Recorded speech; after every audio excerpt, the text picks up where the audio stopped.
See? Look at what I did there. Did I scare you? Usually we do the countdown thing, but I saw it and I went, yeah, you know what? No, not today. Welcome in, everybody. It's the Rant with... Make sure everything's right.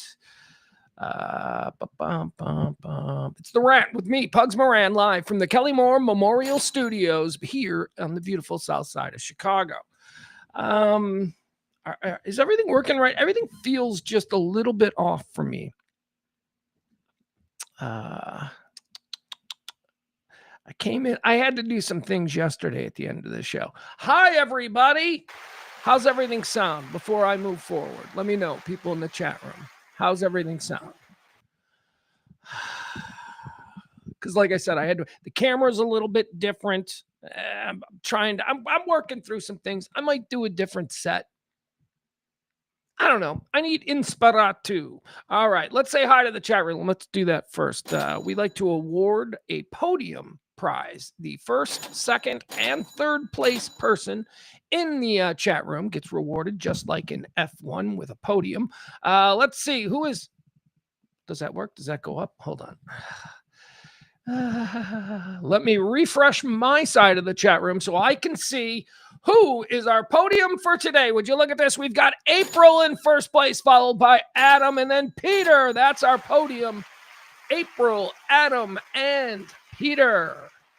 Thank you all. 3 people. They're podium people. All 3 of them helped support this show this past Pledge Week that we're still in, but, you know, we're fine. We do have an executive producer today, which is something that I'm so proud to call out because we didn't get to do that yesterday, but we do. We've got an executive producer today. And the Great H. Here's what we're doing. Okay.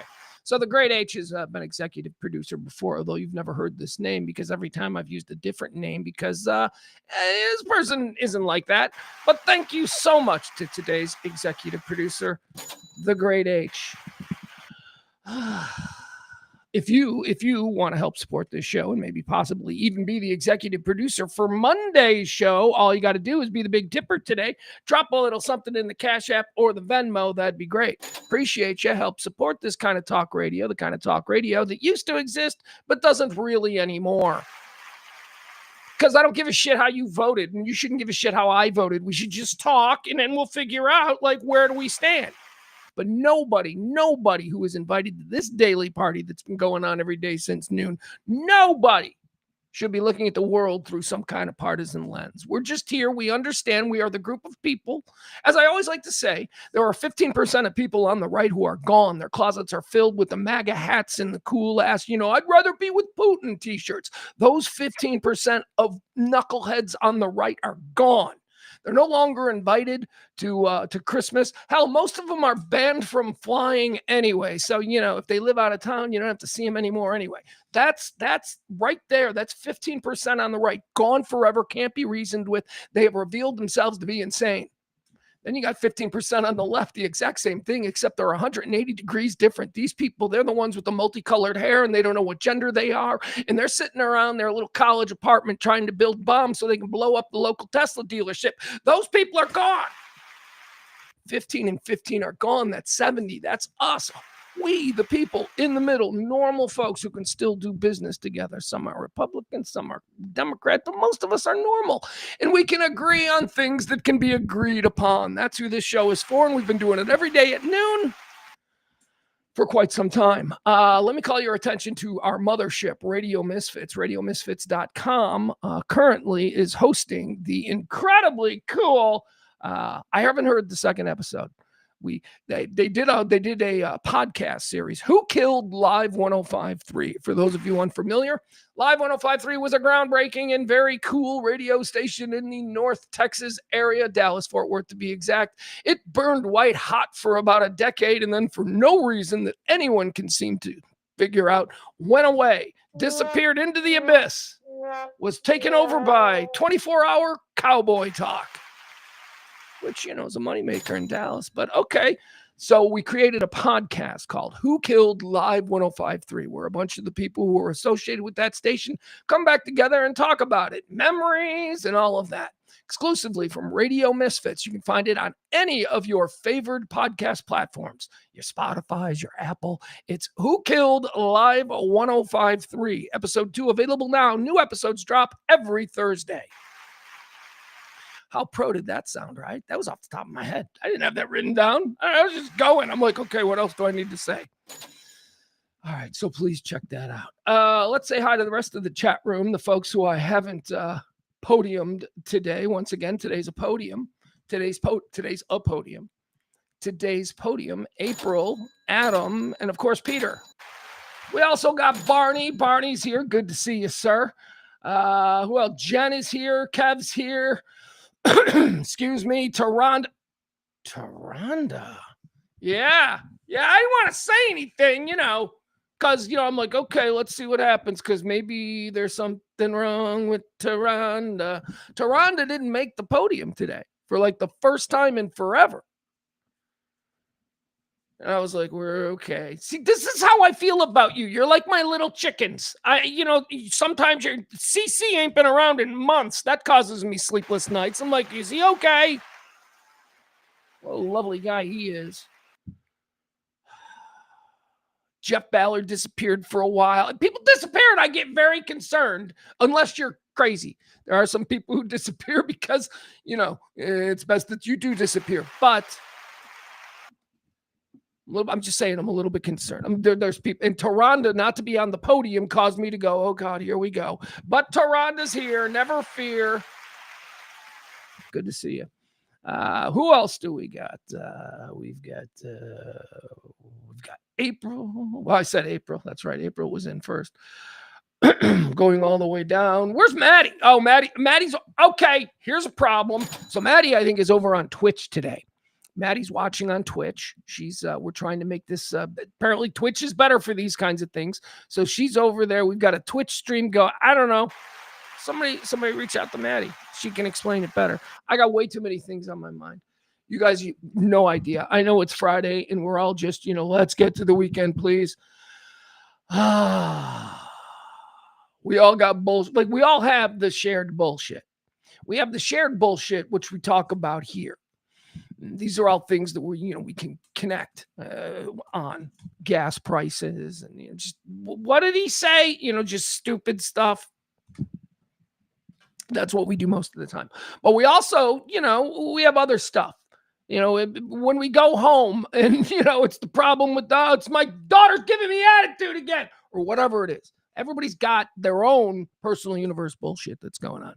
And, I've been carrying a lot of that for a while now. Maybe you've noticed. And I come and I do this show every day, not because it's any great. We're not paying the bills, right? That's not what it is. But it's because it's like consistency, and it's the consistency and the escape from all the other things that now more than ever means the most to me. So when I do this thing where I like to check in with you chat room people, and when I talk about you, I hope you don't take it derisively, but when I call you my chickens, I really do mean it, because there's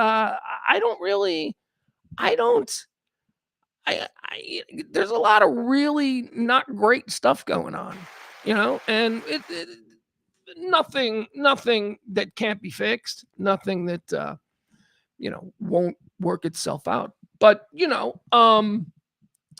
it's just I really appreciate. I wanted to say this on this Friday. It's how much I just really do appreciate you guys. I got a really busy day today. I got stuff I have to do in the afternoon. And so I don't know how long this show is going to be, but I wanted to make sure that I come on, and I wanted to make sure that I say that. And I also wanted to make sure that I talked about this correlation. So escapes, right? Distractions. We love to be distracted. What's the cure for a lack of bread? More circus. That's right. Hold on. I'm stuck here. All right, there we go. Ooh. Distractions are important. So, all the stuff that we carry every day, all the irritations of, what did Trump say about the Chinese people? What is that? Like that, all of these things are shared irritations, and then our home irritations, and, maybe concerns about our future, maybe concerns about our health, all of these things that we carry. We need distractions that are built in. And when people talk about the importance of movies and books for some people, or sports for a lot of us, those are important. They shouldn't be, marginalized as, oh, you're just wasting time or whatever. No, people need these things. I do think that a big problem that we've kind of stumbled across, not intentionally, but it just became a thing. A big problem in this country is that for the past 30 years, our distraction for a lot of, and I guess when I say us, I mean, middle-aged white man, the distraction has been Fox News. That's become the distraction for us. We unplug by getting ginned up and so I mean, that's not good. So distractions are important. My distractions are apparently, as I told you yesterday, just endlessly rewatching Game of Thrones, Sopranos, and Peaky Blinders. Hold on. Sorry, I forgot to turn my phone down. That's a me thing. All right. Apparently we're having problems over on the Twitch side. Anyway, distractions, how important they are, man. I got to tell you, no matter like how many, okay, so my mom's sick. She's still sick. It's the stupid allergies. The weather needs to break so that her allergies will clear, and then she'll be fine again, and that'll be great. But my God, my allergies all week, right? I've been telling you my allergies. I'm not sleeping well. It's terrible. So imagine how it is for my mom, who's fighting another thing that she's winning, and that's going well. But imagine how bad the allergies are for her in this extraordinarily terrible allergy season. Everybody with allergies is talking about it, at least here in the Midwest, because this weather won't break. The season won't change. The season is sort of hovering in between two seasons, which is when people who have allergy problems go a little haywire. So anyway, I'm feeling a little bit better. I hope my mom is feeling a little bit better too. We'll see over the weekend. But my God, there's a lot of stress for us. So distractions. Well, let me tell you, I got my distraction because everything that I am doing today is just waiting for 6:40 tonight when the Chicago Cubs travel to the south side of Chicago. That's right. They probably just drive themselves. I can't imagine there's a team bus. The distance between Wrigley Field.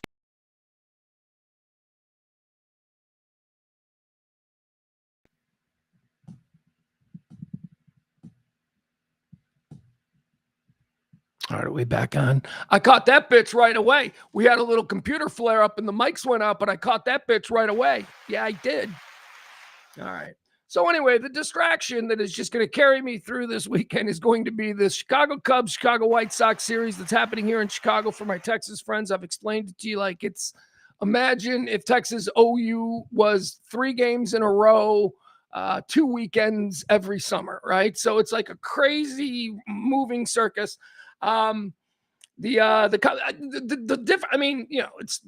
They're 4 miles. I don't know how far it is. It's not far at all. So I wonder how the players do this. Like, is there a bus?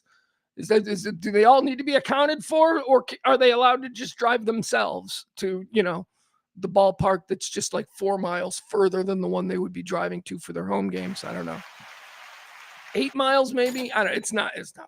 My point is this: it's an interesting sort of weekend here. It's a very specifically Chicago weekend here when the Cubs and the White Sox play. It's never been relevant in any way, shape, or form because it is rare when these two teams play that both teams are pretty good. Well, this year, both teams are pretty good. The Cubs, as I said, I believe are the best team in all of baseball, although the Atlanta Braves had something to say about that last week, didn't they? Point is, Cubs are a very good team with a very big payroll, and there are very high expectations. The White Sox are not a very good team with very low payroll and a whole bunch of super young kids in their second year together. And the White Sox playing really well. And the Cubs, of course, are playing really well too, although, again, forgiving the last couple of days. I mean, the Cubs have put together like 2 10-game win streaks twice this year already. Like in recent memory, like last week is when the last one would have ended. So they're very good. So it's going to be a very exciting. The games are all sold out on the south side. Here's my concern. My White Sox are for the first time like in forever. They're above 500 after May 1st, which is really big. They've been really hot the last 3 weeks. They seem to be coming together as a team, and they look very dangerous. The playoffs started today. The White Sox, if you're really dangerous, they're one of them teams. Scrappy. So it's going to be fun this weekend. And that's just, I was thinking about what a great distraction that is, because I've got things that I've got to do after we do this stream. And then I've got that to look forward to. And that distraction is going to carry me through I don't want to have to do this of all the other shit. So distractions are important. And so is community, which is how I started this whole thing out. So we are a community, and that is my distraction for today. All right. Peter says, we totally appreciate you and all the other chickens. Got to come up with a better name than chicken. I didn't mean that. I just, I think I heard that on Game of Thrones recently, where somebody referred to somebody's followers as their chickens. I think it was Cersei. I think she was saying that to Marjorie Tyrell. I don't know. Anyway, yeah, that's right. That's how I spent 3 hours after the White Sox game last night. I spent it watching Game of Thrones because I'm an old man and I don't like new things. Apparently, I just want to watch the same thing over and over again. Let's turn our attention to somebody in the chat room. Where is he? See if I can find him. He may not even be in the chat room, which is probably better. No, there he is.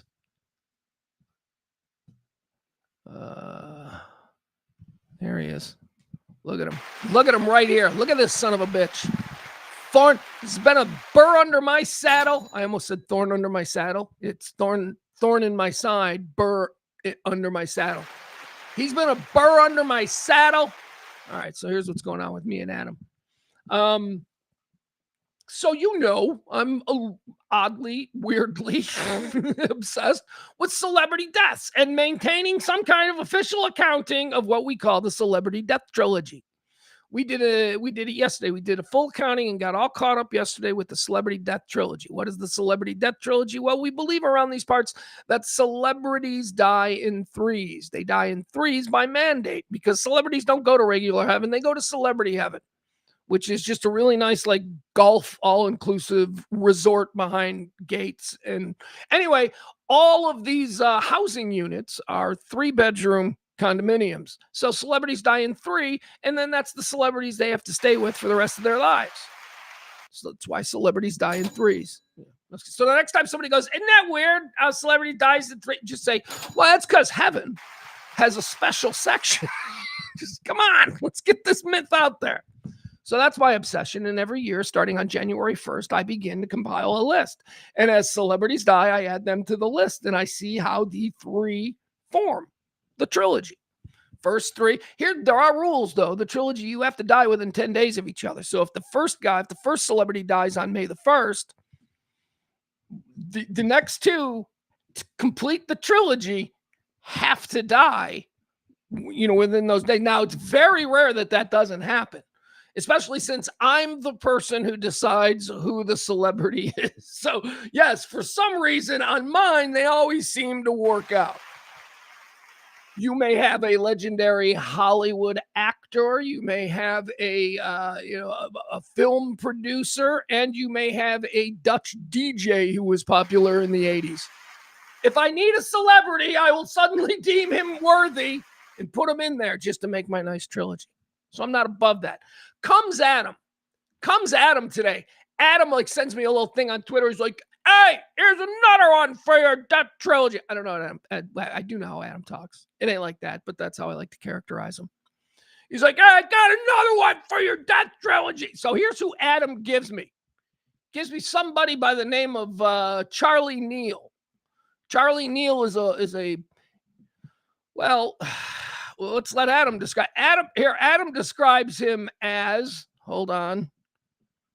Apparently, ESPN did a nice little profile on him. Adam describes him as one of the pioneers of black media in sports and doesn't make your cut. Okay, buddy. All right, because he sent me a thing that said for the celebrity death pool, and then it was a ESPN post that read, ESPN remembers pioneering sports broadcaster Charlie Neal, who passed away Wednesday. Neal's long career helped elevate hashtag HBCU football and basketball on television. He's not even, all right. So I send back, I look at it, right? Because I look at it and I'm like, I don't know who the hell that guy is. I don't know who he is. I've never heard of him. There's a lot of people that have worked at ESPN over the years. So I start reading it and I'm like, ESPN remembers pioneering sports broadcaster Charlie Neal, who passed away on Wednesday. And I'm like, okay. So they're not saying he's not a former ESPN guy. See, I'm thinking he's not an ESPN guy, so I don't know who he is.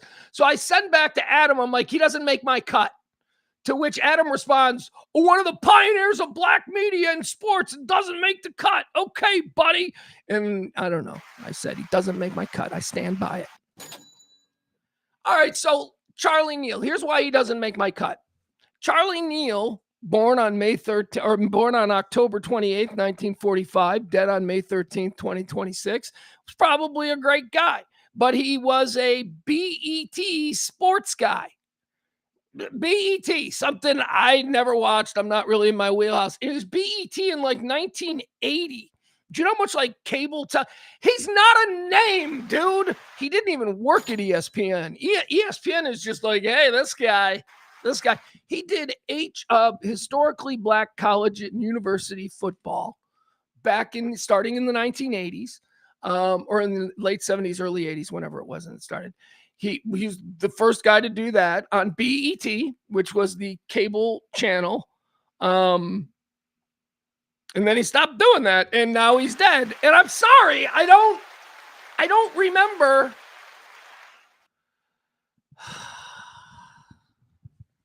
I mean, he's just not a name to me. It's not about racism. It's about that in 1981, I had no way of watching him do play-by-play because in 1981, there wasn't a whole lot of access to Grambling at Arkansas Tech. Those games were not getting clearance in the suburbs of Chicago. Sorry. So Adam is calling me a racist because I won't honor one of the pioneers. Stuart Scott gets in. Irv Cross. now we're bordering on like, now I'm just like, a black guy from sports in the 70s. Name them. Whether they, I don't know. There's a lot. See, that's the thing. And I sent back to Adam. I said, he doesn't make the cut, and that's a good thing. Because it is a good thing. It is a good thing that we don't think anymore about, look at that black guy who made it in broadcasting. I'll tell you, maybe they can do anything they want. We don't think like that anymore. Despite Mike Tirico, the race trader, the Italian Mike Tirico. Look, Mike Tirico thinks he's Italian. The entire world thinks he's a black guy. And if I were to say who's like the greatest black guy, it's Mike Tirico. He's like the best. He's Italian. He's like, I'm Italian. Yeah, you and Babe Ruth. Yeah. All right. Anyway, it's progress, Adam, that he doesn't make the cut, because that's, it's like not that big of a deal. It's like, oh yeah, whatever. A lot of people doing that. You kicked the door down and there was a goddamn flood of former jocks who proved that they can actually be really good broadcasters. I mean, my God, look at Michael Strahan, for crying out loud. There isn't a person among us who, when Michael Strahan went, I'm going to go into broadcasting, ain't nobody thought he'd be this successful. None of us. Turns out he can. Turns out he's good. So there you go. All right. But Michael Strahan was really a surprise to me because I really like Michael Strahan. I think the same can be said for Charles Barkley. Like, I don't think in 1989 I would have gone, Charles Barkley's going to be great on TV one day. I don't think I would have thought that. Oh, geez. I'm starting to realize that maybe this is much easier than much easier. Anybody can do this. The only thing that I think I have confidence in doing, which is speaking extemporaneously on current event topics, that's pretty much about it. Other than my ability to judge people and find a parking space at a mall at Christmas time. And what's the other one I'm good at? Mini golf. That's right. I'm ranting. Do you see? I'm in a good mood. You know why I'm in a good mood? Because of distractions. Because tonight there is a baseball game that I'm going to be glued to for 2.5 hours. All right. Let's see here. Peter says, this show is my escape. See, we're sharing. We are sharing. We should probably talk about some stuff. Like I said, I don't have a whole lot of stuff today. China. Trump was in China. How'd it go? I don't know. It depends. Depends on whose tweet you're reading, whether it went great or whether it went terrible. So go ahead. Seek out your own little. I am no China expert, and neither are any of you. So go find out what you want to think about that. But I'll tell you, he's home, and I'll say this. There was no glaring humiliation, so that is a victory. We did good. Okay, maybe like yesterday he was talking to what was he? Was it Hannity or somebody? He was giving an interview to Brett Baer. I make no distinction between those two. Hannity or Brent Baer. Hannity Bear. Let's just call him Hannity Bear. Hannity Bear. Somebody was talking to Trump yesterday, and Trump was discussing Xi, and he's being very flattering. You know how he is. He's always flattering with the people who, you know, he's a little bit scared of, like Putin and Xi and North Korean guy. And he's like, oh, he's fantastic. He's like, he's everything you'd expect from a, you know, Chinaman. He didn't say that, but you know, he was thinking it. He's everything, you know, you'd want if you took him to Hollywood. And then he was interrupted. I think it was Hannity. And Hannity said central casting, which is, you know, the way, you know, in the old days, that's if you needed somebody to play a specific role, you'd go to central casting and they'd give you somebody that fits the exact role you're looking for. So Trump was trying to say that, you know, Xi is, if you were going to cast a Chinese leader, he would be the guy. But then he put the caveat on it that, and he's tall though, he's real tall. And then Trump said, you know, because they're a small people. they're very little people. Well, he didn't say that. He said they're a small people. You can go find out exactly what he said. But you know, this is again people being petty for petty's sake. I mean, he's not wrong. He's right. I know this because I asked AI. I asked Copilot and I asked the Google AI.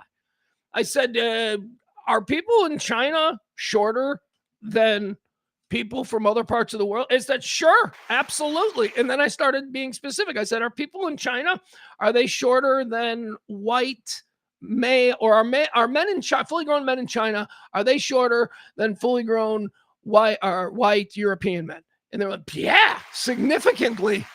So what is the criticism? Like, you can criticize Trump on a whole bunch of things. This is why I always say I'm tired of the petty shit. I'm like, you can criticize him for any number of things, but what is exactly the criticism here? He said that it's cool because Xi is really tall and he stands out. Most people are short. That is absolutely 100% a truth. You might think it's inartful or something, but it is neither inaccurate or offensive in any way. It is an absolute, but you know, because we're petty and everybody needs to knock him down a little bit. And I get that because he's so fucking irritating, dude. So irritating. But all right, so there you go. So he's back from China. Probably craving Chinese food. Yeah. Now, can we focus on gas prices? How about that? Can we do that now? Okay. Inflation, I don't know if you saw the numbers. You ran off to China when your god darn horrible numbers came in. Hold on. I have to check my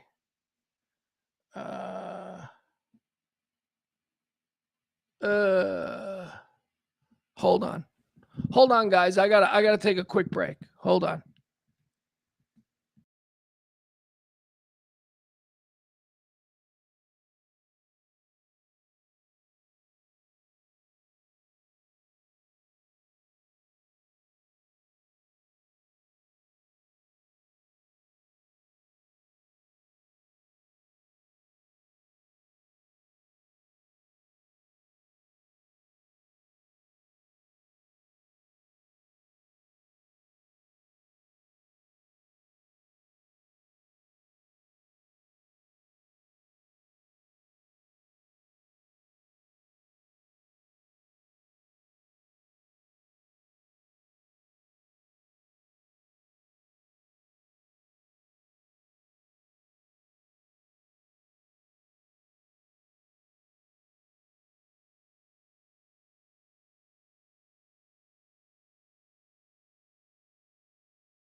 All right, guys. I'm sorry. Gotta take that. Gotta take that. Got some. I mean, nothing terrible or anything, but I do have to handle some things. Don't even know what I was talking about here. Where did we leave off? See, I'm going to try and do a stream here while having a very important conversation, text conversation. Oh, I put you guys through this shit. I'm so sorry. Hold on, I got way too many number 2. There we go. All right. Let's see. What else did I want to mention today? It is Cubs White Sox weekend. It's a very big day here in Chicago, in the Chicago area for baseball fans. Our mayor. We got this mayor here in this city. It's okay. He's very temporary. His name is Brandon Johnson. He's a complete fool. I mean, he's a moron of epic proportion. Chicago has been stung the last couple of mayors with just absolute incompetence. And this guy, I don't understand why this guy, Brandon Johnson, I don't know if this is a joke or I don't know what this is, but Brandon Johnson, the mayor of the city of Chicago, is traveling to the Vatican.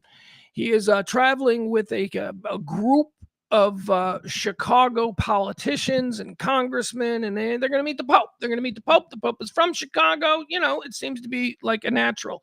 So apparently it's Cubs Sox weekend, and Brandon Johnson, the mayor of Chicago, is going to present Pope Leo with a Cubs hat. Like knowingly, like Pope Leo is a White Sox fan. Pope Leo is a South Sider. Pope Leo walks around in a White Sox hat. Now, there isn't this hatred between White Sox and Cubs fans the way that you have. I would make the comparison between Philadelphia Eagles fans and Dallas Cowboy fans. That's there's an ugliness there. There's hands will be thrown. Cubs and White Sox fans, we live together. Cub fans marry White Sox fans and, vice versa. And families get intermingled, and you'll have a brother who's a Cub fan and a sister who's a White Sox fan. It's very normal. So there's not hatred. There is rivalry, but it's not hatred. There's dismissiveness. Like there's something wrong with you if you're a Cub fan. I mean, we White Sox fans, we really believe that. We believe that you consciously made a choice to root for the obvious bad guy. And that's the Chicago Cubs in the eyes of the White Sox. Anyway, we're the rebels. We're Luke Skywalker and, all of that stuff. They're the Empire. Okay, so that's kind of the way we White Sox fans see it. So why on earth would the mayor of Chicago go to the Vatican and troll the Pope? I mean, now look, I don't want to get into it because I know a lot of you don't live here in Chicago. I'm not really familiar with this guy. But this guy seems to make own goals all the time. And is he just playing the viral game? Mayor Johnson plans to give Pope Leo, world famous White Sox fan, a Cubs hat. Johnson, a Cubs fan, is heading to the Vatican later this month to meet Chicago-born Pope Leo, the what is he, 13th? 15th, 14th, 14th. There you go. Oh my God, I got confronted with Roman numerals and forgot totally what he is. All right, so this was from 2 weeks ago. It says here, okay, so they don't eat Italian beef in Italy, but they won't stop Mayor Brandon Johnson from meeting one-on-one in Rome with Chicago's most famous son, Pope Leo. Johnson on Thursday confirmed he's planning to sit down with the Chicago-born Pope at the end of the month in Rome. He won't be the first Chicago area politician, blah, blah, blah, goes on. We don't care about this.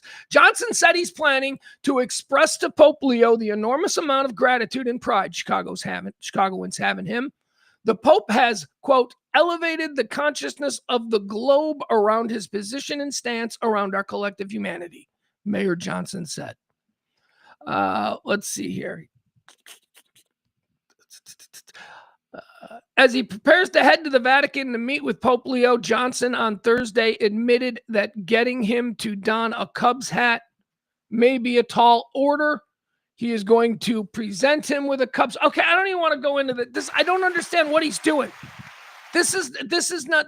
Don't screw around with the Pope. And you look, the Pope's not going to react poorly. The Pope's a gentleman. He's going to get it. He's going to laugh. He's going to smile, and then that's going to go viral, and it's going to be a whole thing. And I just don't understand what this is all about. You're the mayor of Chicago. People already hate you. You seem to be a clown. And now you're going to go to like one of our favorite people, and you're just not going to be respectful. You're just going to be like, yeah, fucking Cubs sucks, right? Just fucking be respectful, man. Don't bring up baseball at all, dude. Or, I don't know. I just don't understand. Here's the problem. I always thought I was really adept at understanding the media game, the public relations media game.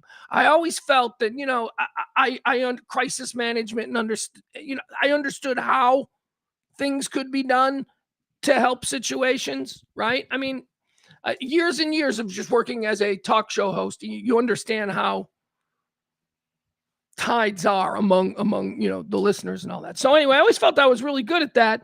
And now we seem to be in an age where nothing makes sense to me anymore. Nothing. I would be terrible at crisis management now. I have no idea how to, like, everything that this mayor is doing appears to be a Twitter troll. And yet he's successful, and yet he's the mayor. I mean, he's not going to get reelected, but he got to be a mayor. Los Angeles has this guy, this Spencer Pratt guy, who was one of the most loathsome individuals in reality television of the past 30 years. Just a total jerk off. He's about to be the mayor of Los Angeles. And he says, I'm going to do the whole thing as a reality show. Oh. Excuse me.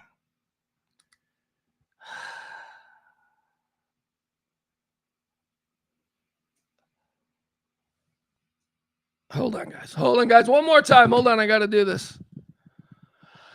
I'm sorry.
Okay.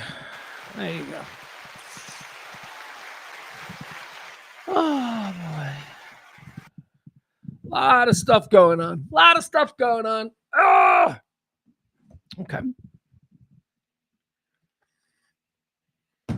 All right, let's run through some stuff. Let's see. Let me get back on plan here. The schedules were released yesterday, and it fell exactly the way I predicted.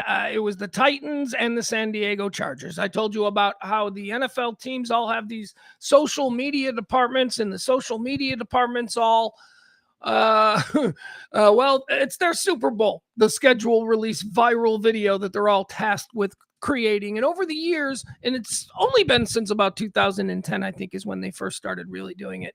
But over the years, two teams have sort of, outpaced the other. And I told you last night, I said, after, all the schedules are released, there's going to be the top two again. And it's going to be the Tennessee Titans and the San Diego Chargers. Both of them seem to have won the schedule release battle again.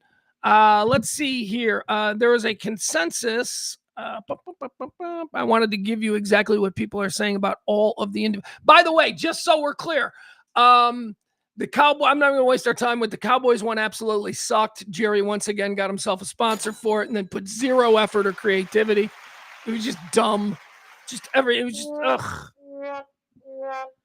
The Chicago Bears one was okay. It was okay, but it was okay because Roma Dunze was the singular star of it, and he's pretty charming. He's pretty funny. He did a whole Bob Ross imitation. Remember Bob Ross, the PBS guy?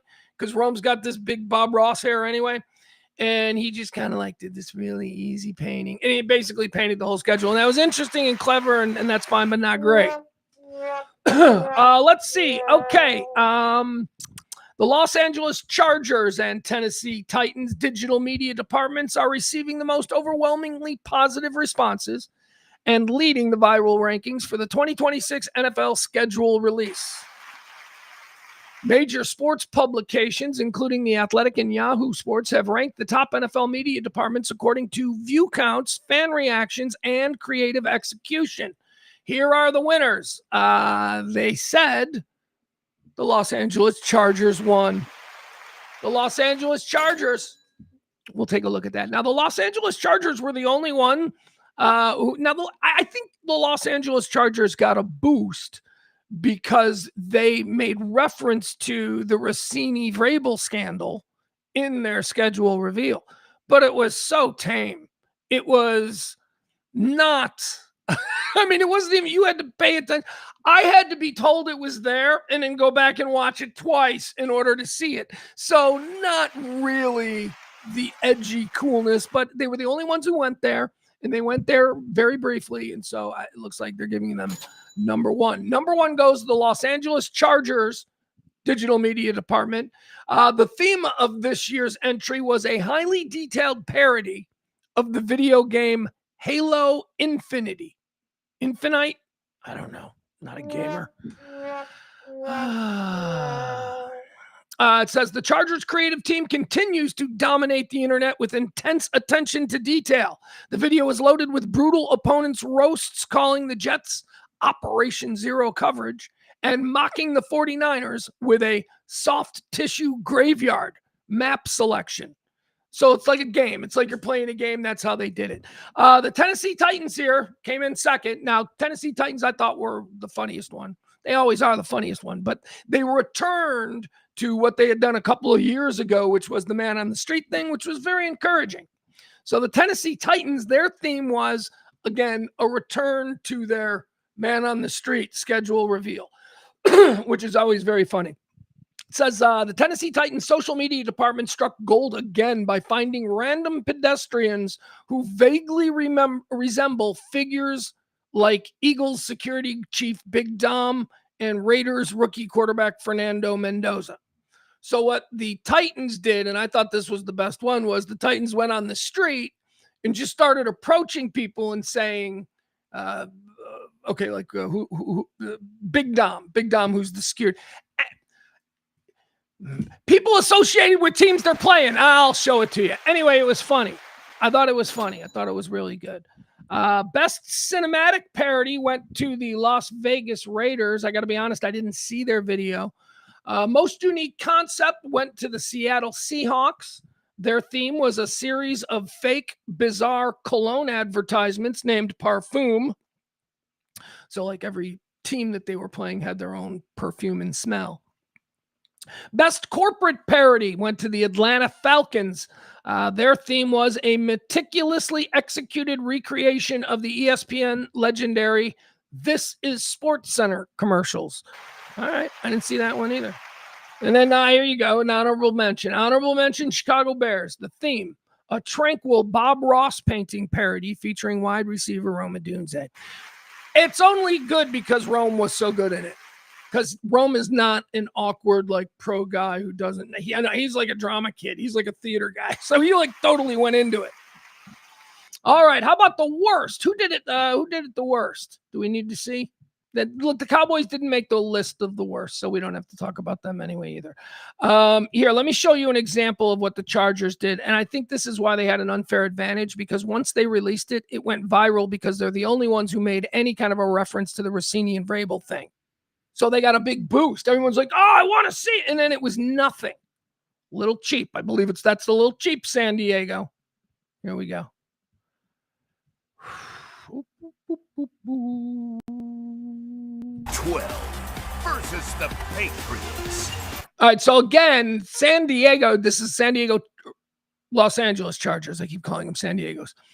The Los Angeles Chargers won. This was deemed to be the best schedule reveal.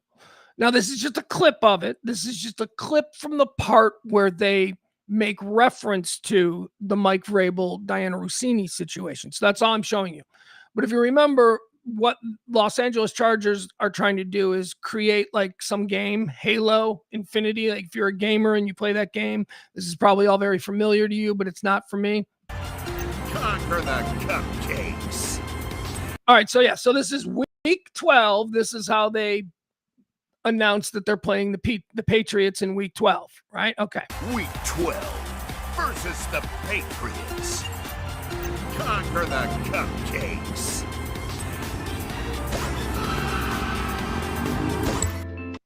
All right. So this is obviously something that happens in the game. It says nothing to see here. Press X to skip this checkpoint. Okay. Skip it, and it dumps you out to right here. Next photo dump 1 mile. That's it. That's the reference to Rossini and Vrabel. That's why the New York Post last night at 9 o'clock decided to do a story with the headline, Chargers absolutely dump on Rossini and Vrabel in schedule release video. That was the headline the New York Post went with. And this is how they absolutely dump on Vrabel. I barely noticed it. I had seen this long before I watched the video or read the page 6 story or New York Post story, because I read the story going, wait a second, I watched it. There was no Vrabel and Rossini reference. No, but thankfully they pointed it out, and I went back and I watched it again, and I'm like, I still don't see it. And then I found this video, which actually shows you exactly where it is. And this is a reference. It's a reference to every couple of weeks there is a photo dump of more Vrabel and Rossini pictures. Two people who, when this originally happened, said, it was just happenstance that we ran into each other. And now we've got like at least 6 years of crazy pictures. So that's it. This is why this is not a ballsy, edgy. This is gutless, if you ask me.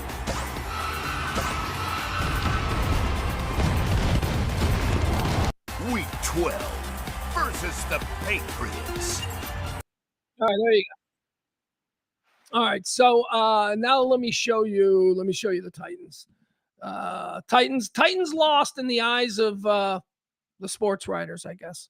Who did they list? Yahoo Sports and The Athletic. Titans took second place. I think it was the best one. They gave first place to that Chargers one. But here you go. Here are the Tennessee Titans. Again, their premise here is they're going to just go up to just random people on the street who look like people identified with the team they're playing. Does that make sense? So if they were playing the Dallas Cowboys, they would go to Stonebriar Mall and approach an old man and go, hey, look, it's Jerry Jones, right? So that's the bit. It's pretty funny. So here we go. All right, so this is the Titans. Man, I'm telling you, their digital media team is funny. Somebody just told me I look like Dustin Hoffman. Oh my gosh, Woody Johnson, the owner of the New York Jets. Woody Johnson. Far sucks. Right. Big Dom. Big Dom? Look that way.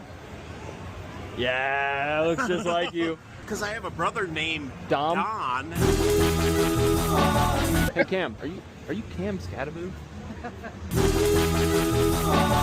Yo, Derrick Henry. Oh man. Oh, it's a good one. That's a good one. CJ Stroud. Oh. Stroud. Sounds mad familiar. You play quarterback for the Texans? Nah, sir. Not Bro, me. you look just like him. That's a good one. Pat McAfee? Excuse me, Pat. Are you Pat McAfee? Miles Garrett. Hey, heck yeah, dude. Joe. What's up, Joe? How you doing, Joe? You good? Yeah. You ready for the season, Joe? Trevor Lawrence? Dude. Trevor, come on. Dude, man, You just don't want people to know who it is? Yeah, I got my shades on. Jerry Jones? No. The owner of the Cowboys? Jerry, what's up? You? I'm from the UK. Will Compton? Are you Will Compton? No. That's Will. Not, no. No way. No, it's not Wait, say it like this. Say it like this. I'm telling you. It's not him. Dan Campbell. What's up, bro? Dan Campbell. Fernando Mendoza? John Pork? What are you doing here? Oh yeah, just seeing the family, you know. Oh, that's a good one. That's a good one. That's crazy. All right, well, you get the idea. Anyway, I think the Titans do a really good job. They're clever, and whoever they got doing it should probably get a job with a big ad agency being paid 3 times what they're paying. Okay, schedule release came out. Nothing to really mention there. No good distractions, as we say. Let's see. What else do we have? What do we want to talk about? Okay, so I mentioned that. I talked about Trump. He said the Chinese people are short. He got criticized for that, but that's not a big deal because they are short. I mean, what are we doing? He's all right. So, maybe that's not something you would say, but he said it, and he's neither bigoted for saying it, racist for saying it, or incorrect for saying it. Just inartful, sure. God, seriously, so much stuff you can get upset with Trump over. Him being inartful is not at the top of that list.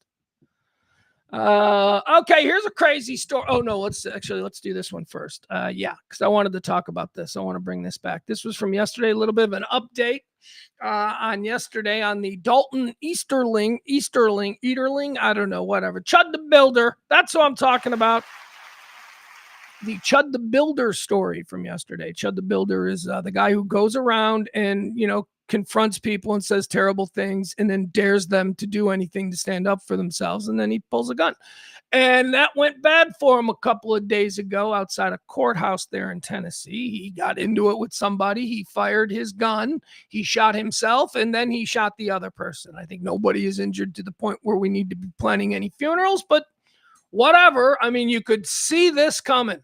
This man is a despicable human being who seeks glory from exploiting a loophole in our Constitution, a loophole that exists expressly because we are decent people, or we wanted to believe that we would be decent people, and then nobody would exploit this kind of loophole. That's who this guy is. He is one of the worst members of modern American society. He's probably, top 500 easily. Well, Pugs, that ain't bad. Oh, you kidding me? Top 500. If you're like the 1,015th worst person in America, I'm the 1,015th worst person in America. If you're that person, you're still the worst person any of us have ever met. That's still a total piece of garbage. That's how bad the worst person in America is. And I don't even know who that is. That's probably somebody planning on how to, kidnap a baby somewhere right now. We don't even know who the worst person in America is. But anyway, I would put him in the top 500, this Chud the Builder guy. He certainly is, if we're building camps, can we just have like a wild card camp where we just throw people who we don't know what to do with? We just don't know that, we want them back. Let's put him in a wild card camp right next to a data center in Utah. I'll support the political party that starts building those, just camps for people like him, the odd Kardashian. Not Kim. You know how I feel about Kim. I'm just not sure how I feel about the stray royal that is now living in America, right? I don't know. We should have a wild card camp. Although we could probably just put this Chud the Builder guy straight up in the racist camp. Maybe that's the best, because if we are building camp, before we get to the wild card camp, we'll probably have a camp that is specifically for the things I find most objectionable about him. Anyway, he got into a shootout. We listened to the tape of him talking to the paramedics yesterday, where he's like, "Did I shoot myself?" I mean, yeah, you did. You shot yourself right through the muscle too. That's got to hurt. So he went to jail. And the local police are filing charges of, murder, intentional homicide, whatever it is. We'll get to exactly what it is. I just like to, give you context, the context that I have before I start reading the details. He's in prison. Now, yesterday, I told you guys, I said it's probably self-defense. This is, because I didn't have much faith in the, Tennessee prosecutor's office. I thought, I just thought, oh, this will be another one of these. He not only is he Chud the Builder, an absolutely terrible person who's got fame and fortune from that lifestyle choice, but now he's also another Rittenhouse. It's another Kyle Rittenhouse. He'll have coffee endorsements, coffee you can only buy on Instagram, but still.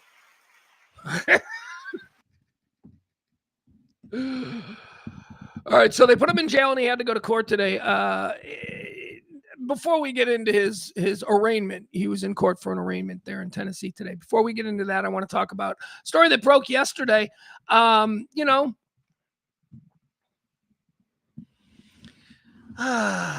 are so many things to love about life, and then there's just other things that make you want to jump off a bridge.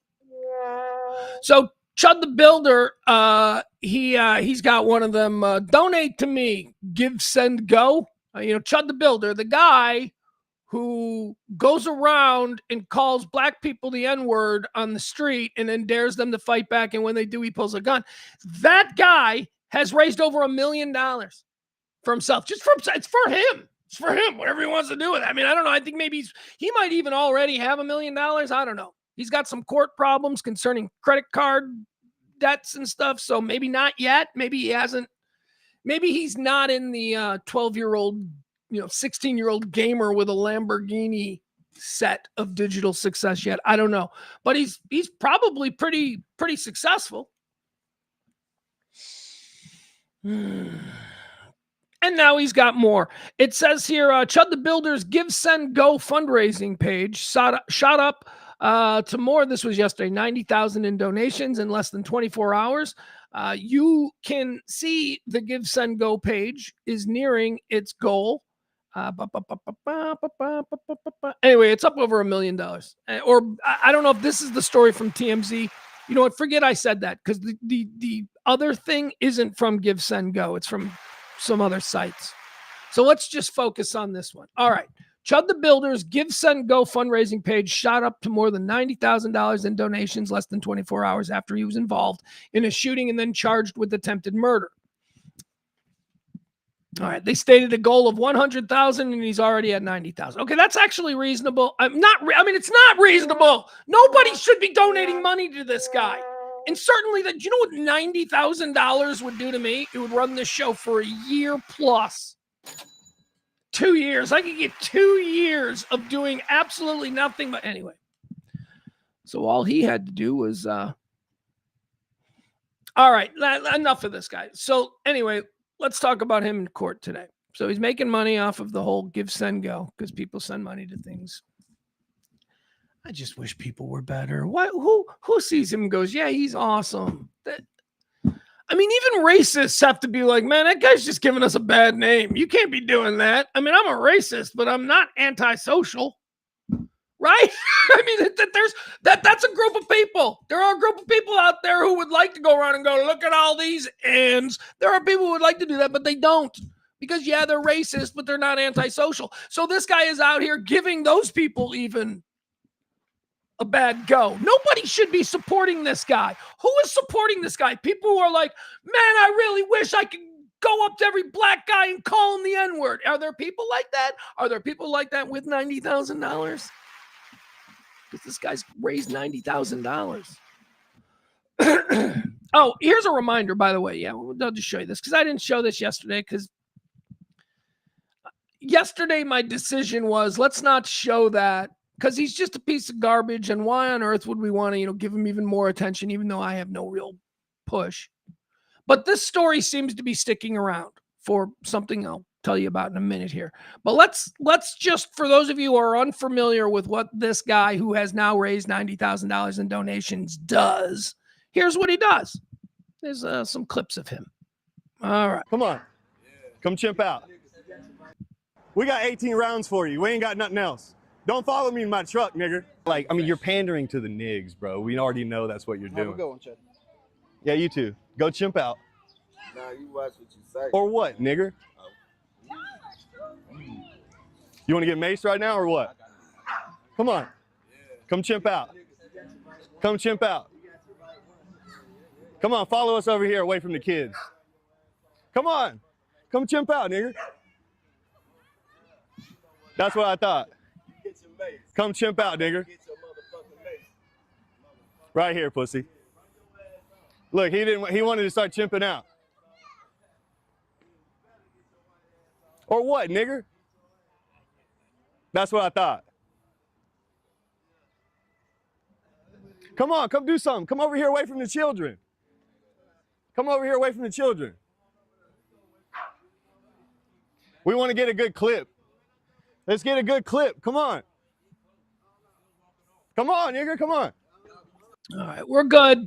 We're good. All right, so there you go. You've got the proper context on this guy. So last night I was watching Game of Thrones, and it just so happens that it was the Game of Thrones episode where Joffrey marries Marjorie, and of course, at the wedding banquet is where Joffrey drinks the poisoned wine and dies. And I'm watching this last night, the scene where Joffrey chokes to death. He is drinking from the cup, and he was just being really mean to Tyrion. He's like, "Now dance for me, dwarf!" And he drinks.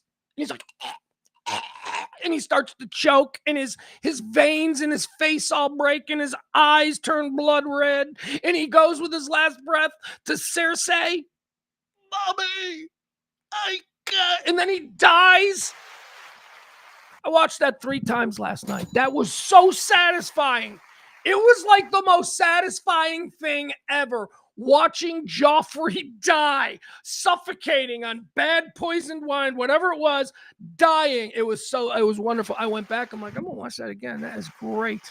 Because Joffrey is a despicable human being. But King Joffrey is a character in a TV show. This guy, Chud the Builder, this guy's a very real Joffrey. This guy's a very real waste of space. Somebody that should absolutely not be given any quarter by anyone who considers themselves a card-carrying member of civilized society. So, are you ready? Are you ready to have that kind of Joffrey moment? Because I got to say, it's kind of similar. Here he is being arraigned today. It's just a couple of hours ago. That guy who so proudly is like, hey, N-word, I'm just here to cause trouble. I'm just here to see. All right, so here, this is him earlier today. This is pretty great. Let's watch. Sit back, pour yourself a glass of wine, and enjoy. When we have a bond hearing, we'll consider TCA 4011-118. The overriding intent of that statute now is to protect the public interest and public safety. Mr. Easley's on bond apparently on several other matters when this matter was allegedly committed. I'm looking at an A, and it really is. All right, so what the judge is saying here, this guy, by the way, how comfortable do you think county prison is? How do you think Montgomery County Jail is going around for the guy that's famous on the internet for going, "Do something, N-word"? How do you think he's doing? They say he's in protective custody right now, but that is not a permanent situation. If he does not get bond, and he finds himself stuck in county prison, he will not be in protective custody. They will release him in Gen Pop.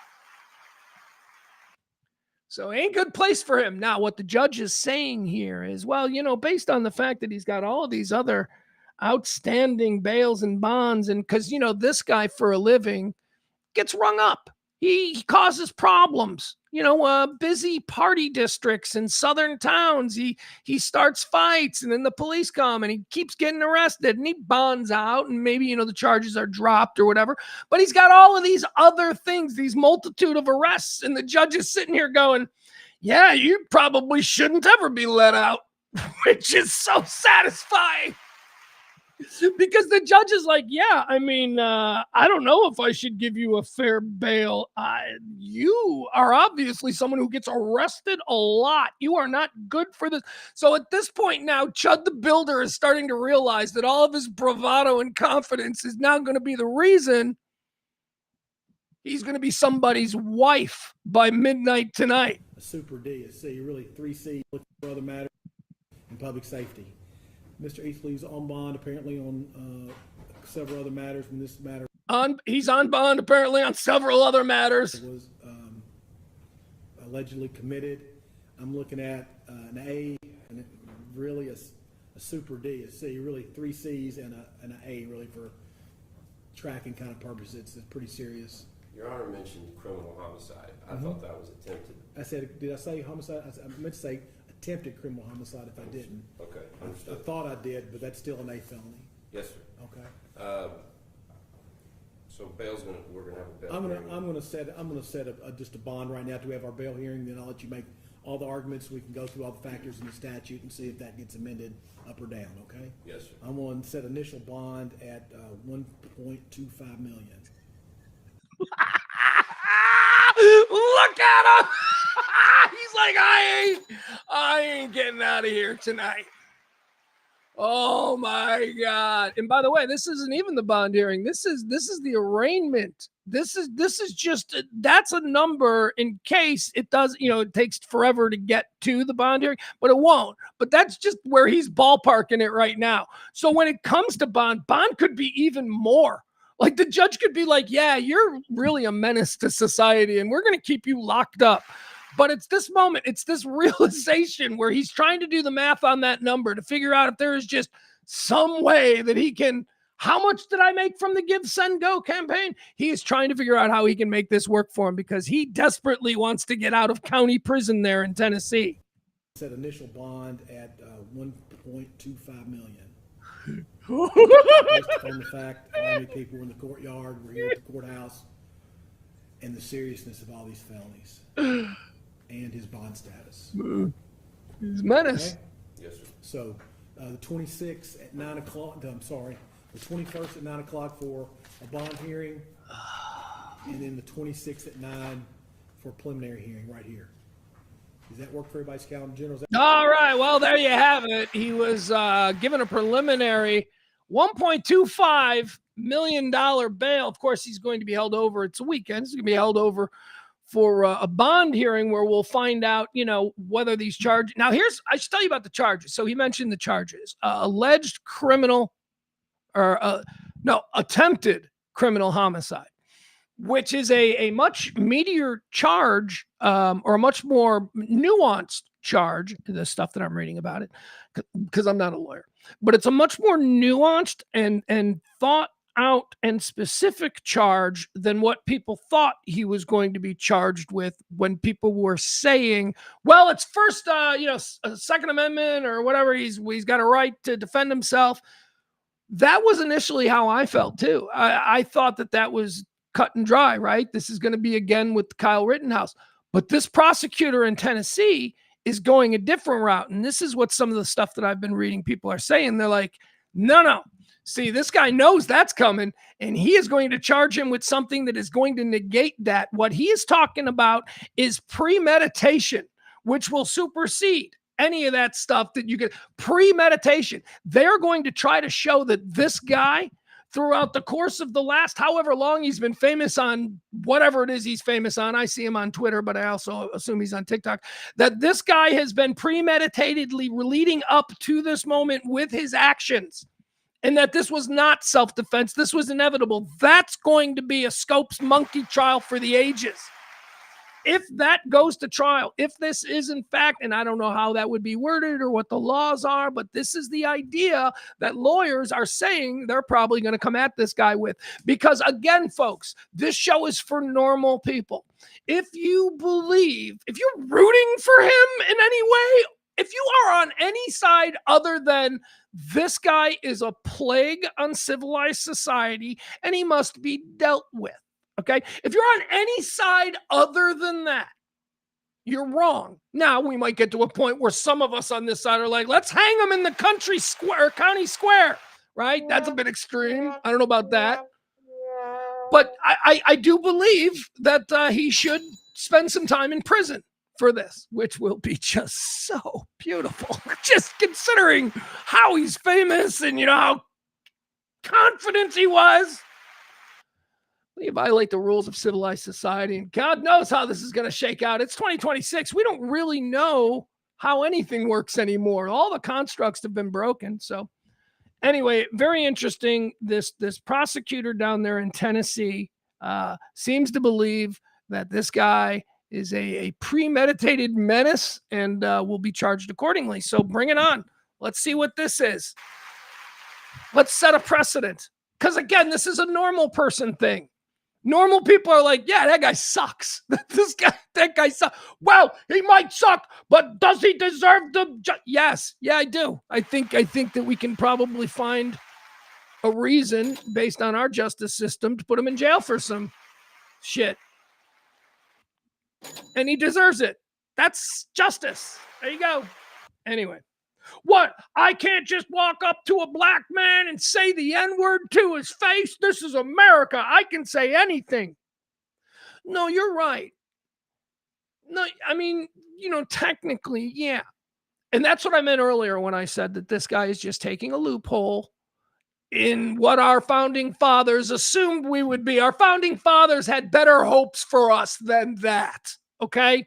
So, by the laws of civilized society, okay, whatever. I don't understand why somebody hasn't just fucked him up. Like, how is it that nobody has followed him to his apartment? Nobody has, I would think, I don't know. Anyway, also, it should be said about the incident that occurred at the courthouse. He was not at that courthouse for an actual court appearance. So in the beginning, it was sort of framed like he was there for a court appearance, and then he just happened to walk past these black guys, and then this happened. That's how it was framed. Like it just happened. He was there on official. It's starting to look like he wasn't there on official business, that he was there actually filming, and that this was just one of his normal videos. And in this instance, he had to draw his gun, and he did fire twice, shooting himself once, which is such a beautiful thing about this whole thing. All right, so there you have it. There's the latest on Dalton Easterling, otherwise known as Chud the Builder. So the head of Border Patrol, he's stepping down there. This is another guy. I don't think it's the same job as Bavino. I don't know what this guy. I don't know if this guy's, because I thought Tom Homan came in and took over for Bavino, but who knows? Whatever. He's the latest of Trump's Border Patrol bosses. He's quitting. He's not quitting. He's not doing the whole, I'm going to be out of here by August the 1st. No, he's quitting now, which means something bad happened. Yeah, and guess what happened? The head of U.S. Border Patrol is now embroiled in a sex tourism scandal. Only the best people. Oh, this doesn't happen with them. I don't know. It didn't happen today with them. That's what I would say to that. Didn't happen today. Today we're talking about non-Dems. So, okay. So this guy's also a Border Patrol guy. I mean, it's not really political, but it is another apparent bad sort of choice for a very important job. Mike Banks, President Donald Trump's top Border Patrol official, has resigned from his position effective Thursday. Banks confirmed his departure in a text to Fox News reporter Bill Melguin. I don't know who that guy is. Here's what he said. It's just time. It's just time, Banks told the Fox News reporter. I feel like I got the ship back on course from the least secure, disastrous, chaotic border to the most secure border this country has ever seen. Time to pass the reins on. 37 years. It's time to enjoy family and life. So that's what he texted to a Fox News reporter. That's the head of, Mike Banks, President Donald Trump's top Border Patrol official. So he texted that to a Fox News reporter. It's just time. I feel like I got the ship back on course from the least secure, disastrous, chaotic border to the most secure border this country has ever seen. Time to pass the reins. 37 years. It's time to enjoy the family and life. All right, that's what he said. Turns out he's family and life. I don't know. What, he got a Filipino family, a Thailand family? He's been going over to like Thailand and Cambodia and engaging in prostitution. And yeah, it's just time. It's just time. 37 years of hiding my life with prostitutes in the Southeast Asian community of Mongpang from my wife and kids. It's just time. I'm glad everybody knows. All right, here's what: a bank's departure from the Border Patrol comes under the cloud of sex tourism allegations that have surfaced against him recently. Several current and former border agents told the Washington Examiner last month that Banks brags often about having sex with prostitutes in countries that include Colombia and Thailand. Thailand. Guys, you guys know my thoughts on Thailand. Don't ever go to Thailand. What are you going to Thailand for? Look, unless you are in I've got to believe it, unless you're like a kickboxer, like a really good kickboxer, and, you know, not just like, oh, kickbox once, now I'm going to Thailand. No, the only reason to go to Thailand is if you're a kickboxer. I shouldn't say that's the only reason to go to Thailand, but you know what the other reasons are. So if you're not a kickboxer, why are you going to Thailand? They got good food, and I'm really into Buddhist temples. Yeah, right, yeah. Sure. All right, weirdo. Let's see. Another agent told the outlet, in our line of work, part of what we do is try to combat the trafficking of females. That is part of our job. It's counter to what we do or what we should be standing for. If you're partaking in those activities, you're supporting the trafficking and exploiting of women. Here's what it sounds like. It sounds like a whole bunch of people in his department wanted him out because they're all saying this. The newspaper. Oh yeah, he goes around talking about how he bangs prostitutes in Thailand. Banks was appointed Border Patrol chief shortly after Trump took office in 2025, following a 2-year stint as Texas border czar. Yeah, he's Greg Abbott's guy. Oh, local boy making bad. Banks was appointed Border Patrol chief shortly after Trump took office in 2025, following a 2-year stint as Texas border czar under Governor Greg Abbott. Before that, he'd been involved in border security operations for 23 years. All right. Well, he's traveling around. But sex tourism.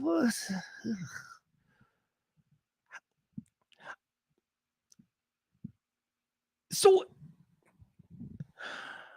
sex tourism is what? So like a dude. I guess I don't understand why you have to travel. Why can't you just do sex? I don't understand. It's because here's why. You want to know why? Here's why. Because other countries don't have these, laws that we have here. Other countries,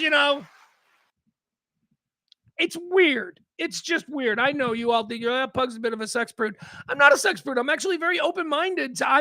My sexual interests are just not that purient. But I'm okay if yours are. I mean, like, I'm totally okay with it. But I don't get it. I'm like, what? Sex travel? Sex tourism? Yeah, you get the best. What do you get? What do you get the best in Thailand that you can't get in Vegas? What are you getting in Thailand? Right? I mean, when you put it that way, right? No, I'm also into Buddhist temples. No, you're not. No, you're not into Buddhist temples, and you're not a kickboxer. Kickboxer is the only acceptable reason to travel to any part of any of those countries. Even the ones that aren't known for kickboxing. If you're a kickboxer, I'm guessing you're going there for a specific weird South Asian reason. All right, here's a fun story. This is a good one. This is going to blow your mind because this is something that we all know. This is something that ties us all together. You know what I do? I need to take a break, though. I need to take a very quick break. I need to step away, fresh cup of coffee. Give me 2 minutes, and then we'll come back and we'll wrap the show up. I got a couple more things I want to talk about. So help me out. Give me a minute here. I also got to return a text from earlier. Okay, back in a minute.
All right.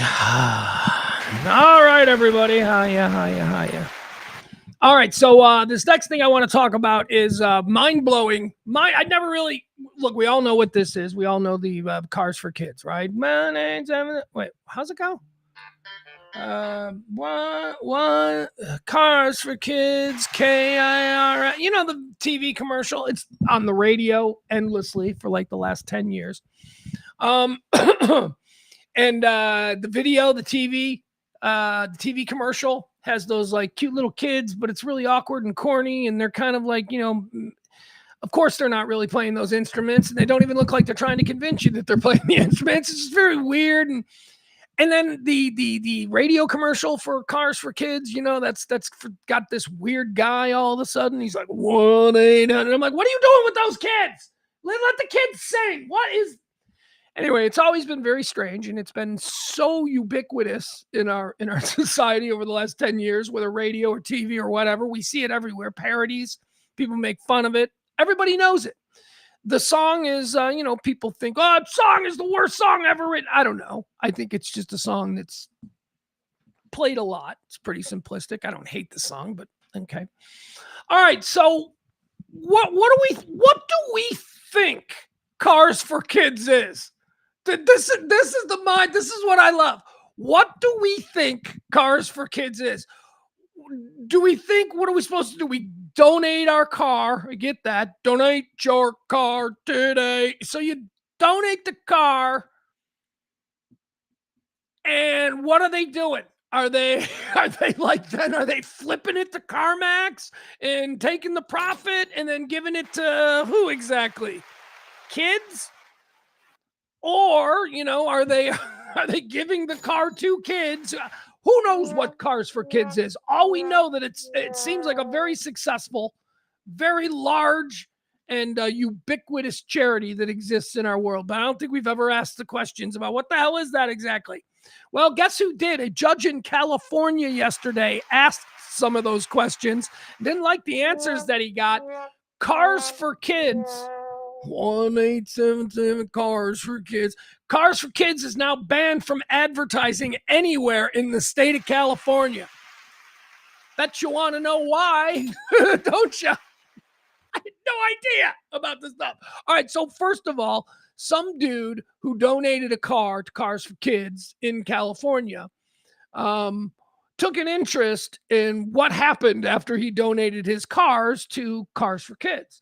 And it turns out that what he found was not something that was ever made clear. For instance, did you know that 1-877 Kars4Kids, that's a religious organization? They don't make that clear at all in the commercials. You think you're just donating to, whatever. Okay, so it's a religious organization that is fronting or behind Kars4Kids. They don't make that clear. What else about it? Oh, here's the thing. So maybe you're like, yeah, so what? Religious organizations in America, they do these things all the time. But what if I told you it was Jews? What if I told you it was a Jewish organization? Right? And when you hear these commercials, you're driving through Dallas, Texas, and you hear the 1-877 Kars4Kids. You're like, I'm going to donate my car today. And you donate your car, and you're like, I feel good. I'm helping the community. Nope. The judge in California uncovered that Kars4Kids first of all, they are a Jewish organization that started in New York and New Jersey as a fundraising arm to raise money for Jewish kids in New York and New Jersey to go to summer camp. That's what it is. And they were so successful with it in New York and New Jersey that they rolled out the campaign nationwide. And for 10 years, people all over the country have been donating their cars today. And it's just enriching one group of teenagers who are Jewish. I'm not kidding. I know it's a pug, you being anti-Semitic. No, this is what the judge found out. This was a fundraiser for a Jewish boys group in New York, like 20 years ago. And they did it with the cars, and they made a lot of money, and they funded this particular chapter. And then they rolled it out nationally, and they continue to fund that particular chapter. So if you donate your car, what the judge found was that this is, this is not proper, and that the guy who donated his car in California had no way of knowing that he was actually just donating his car to a bunch of Jewish people and a bunch of Jewish teenagers in New York who don't need cars. They're just going to melt the cars down, and they apparently have a summer camp. And this summer camp is like the world's greatest summer camp. It's like a Six Flags summer camp for these. And the judge also found that these aren't even needy kids. These kids come from middle and upper middle class backgrounds. They have dads who are doctors and shit. And one of the dads, would you be interested to find out, runs an advertising agency, a big New York City advertising agency. And that's how we got Kars4Kids. So California is the first domino to fall here. I'm guessing that every other state is going to go, wait a second. You need to start telling people that this is a benefit for a Jewish boys club in New York City, because people think they're helping kids in their local community. Anyway, that's what happened. Isn't that mind-blowing? We just allowed that thing to happen for like 10 years. Nobody asked any questions. And then finally, one dude asks a question, and the judge goes, yeah, let's take a look at this. What is this? Judge banishes notorious Kars4Kids commercial from California airwaves. It says here, the Kars4Kids jingle has been around since the late 90s, first used on radio commercials in the New York City metropolitan area. Let's see. In 2014, it started spreading the TV ads nationwide. The ad featured children dressed in pink and black, awkwardly miming, playing instruments, and singing along. It's been parodied countless times, blah, blah, blah. We all know what it is, okay? 2015 Vice article declared the jingle to be the universally loathed, or anyway, okay, so we got it. Yeah, the jingle, we know it, whatever. The nonprofit organization Kars4Kids, let's learn about them. The nonprofit organization behind the eardrum torturing theme song has a spotty history at best. Vice music writer Dan Ozzie noted back in 2015, including serious bad press and multiple legal issues. Critical assessments by charity watchdogs for its, quote, lack of transparency in its religious affiliations, and for burning through millions of dollars on failed real estate investments. So, you're in Tulsa, Oklahoma, and you donate your car because you hear this commercial all the time, and all of that money from that car goes to this upper middle class Jewish boys group who are now using it to buy real estate and then losing their ass. We don't ask questions. We just accept it. It says here, these sorts of issues led a California judge to issue an order banning the organization from airing its advertisements in California as part of a lawsuit that was filed accusing Kars4Kids of false advertising by not helping underprivileged kids in California, but instead funding trips to Israel for Orthodox Jewish 17 and 8-year-old boys from Manhattan. All right, 17 and 18-year-old Orthodox Jewish kids from Manhattan. They probably got a little bit of money. If they need to go on their pilgrimage to Israel, they could probably pay for it themselves, but no. You who live outside Portland, who heard this jingle every day for the last 10 years, decided to do some good for your community, and you paid for their airfare.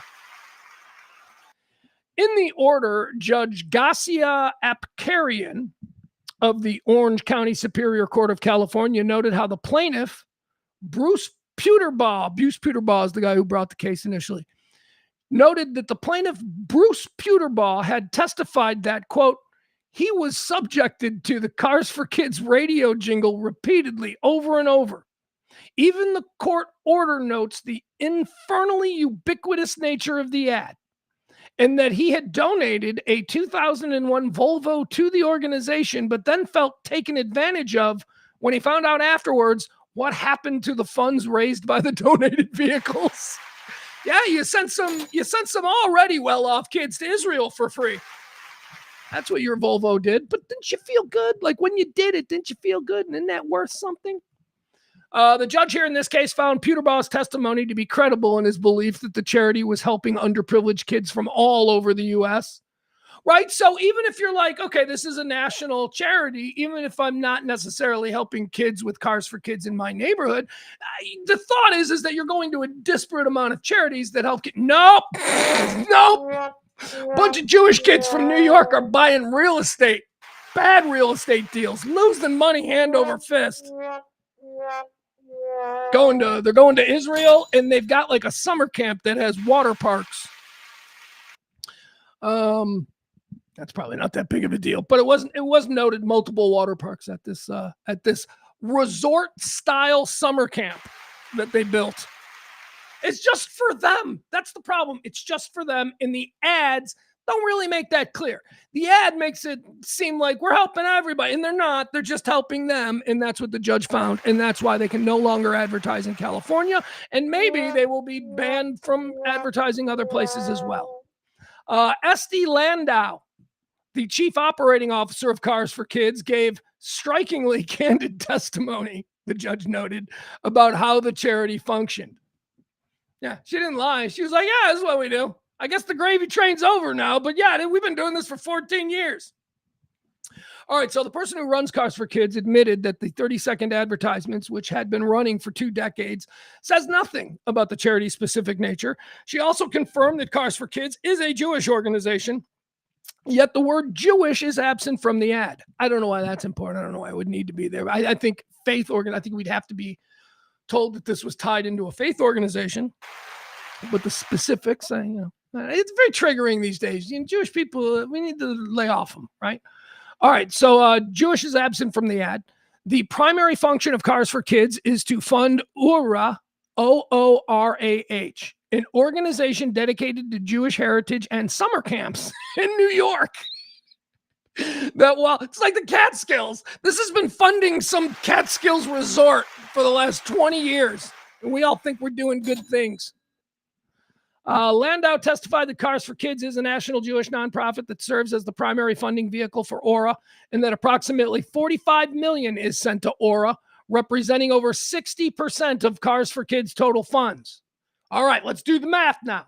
All right, so 60% of the total money raised gets sent to this Jewish summer camp organization that buys bad real estate and travels to Israel. All right, 60%. The next 30% goes to advertising. That's right, those commercials. That's 30. So 60 goes to one specific charity, 30 goes to advertising, and the remaining administrative costs. That's right. Ms. Landau explicitly testified that the organization's primary purpose is not to help economically disadvantaged children. So the person who runs Kars4Kids is like, yeah, our primary purpose isn't really to help poor kids. Did you think? What gave you that impression? Do those kids on stage, do they look poor? Those kids look like they're well off. Those are nice. They're dressed well. Those are nice instruments. Your Honor. I think this is a you thing. She testified that it is a national nonprofit for Jewish organization, URAH. 60% of Kars4Kids' total funds go to URAH. Another 30% is spent on in-house advertising and 6% for administrative costs. And that of the 120,000 vehicles donated nationwide, approximately 30,000 of them, 25%, originate in California. Ms. Landau explicitly testified that the organization's primary purpose is not to help economically disadvantaged children. She testified that URAH's programs include matchmaking for young adults. So this is what you're funding. Jewish ladies, as Howard Stern used to call them, yentas. You're funding their lunches where they get together and try and set up this nice Jewish boy with this nice Jewish girl. Oh my God. Ms. Landau explicitly testified that the organization's primary purpose is not to help economically disadvantaged children. She testified that URAH's programs include matchmaking for young adults and gap year trips to Israel. So, you just want to fuck around in that 1 year between high school and college and go to Israel for free. We got you. Gap years, matchmaking, they do. She also admitted that Kars4Kids operates no functional programs in California. So that they couldn't, if they wanted to donate money. They don't have any programs there. All right, there you have it. The court found that Kars4Kids had failed to disclose facts that misled consumers. While charities have free speech right, the government, here's what the judge said.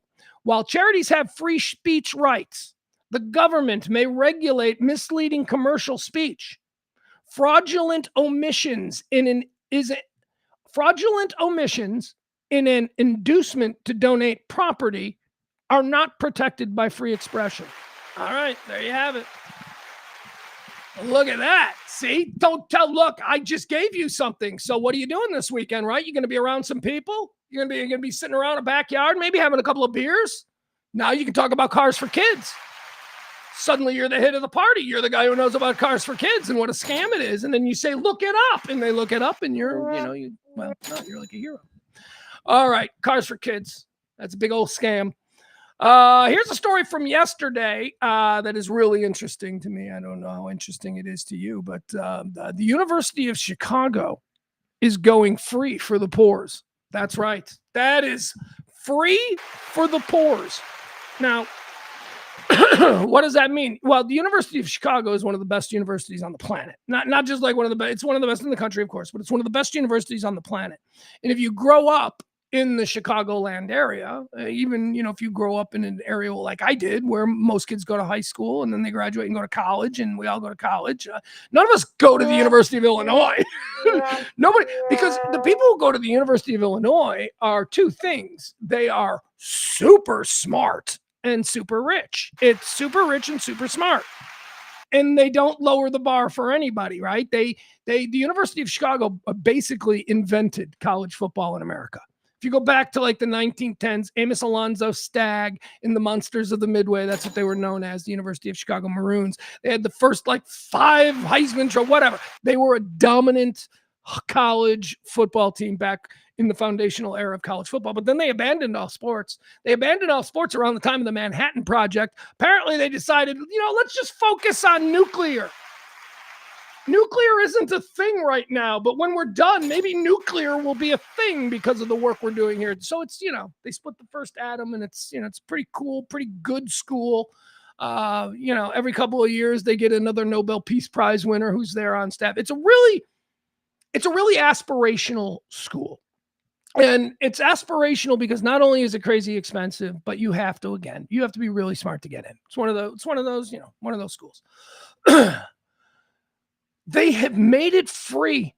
If you can get in, if you are smart enough to get in to the University of Chicago, they have announced that tuition. I'll read it to you. This is wonderful progress. This is going to make me cry. The University of Chicago has announced a major financial aid initiative expanding undergraduate affordability. Tuition will be entirely free for students from families earning under $250,000 annually with typical assets. All right, key details of this new policy. The effective date, the policy goes into effect starting in the autumn quarter of 2027. Income tier 1, $250,000. Students from families with annual incomes below $250,000 and typical assets will receive free tuition. Tuition currently costs roughly $71,000 a year. Income tier 2. You make less than $125,000 as a family. Students from families with annual incomes below $125,000 will receive a full ride covering tuition, mandatory fees, housing, and meal plans. If your family makes over $125,000 a year and you've got the grades to get in, you can go to one of the greatest universities in the world for free because you deserve it.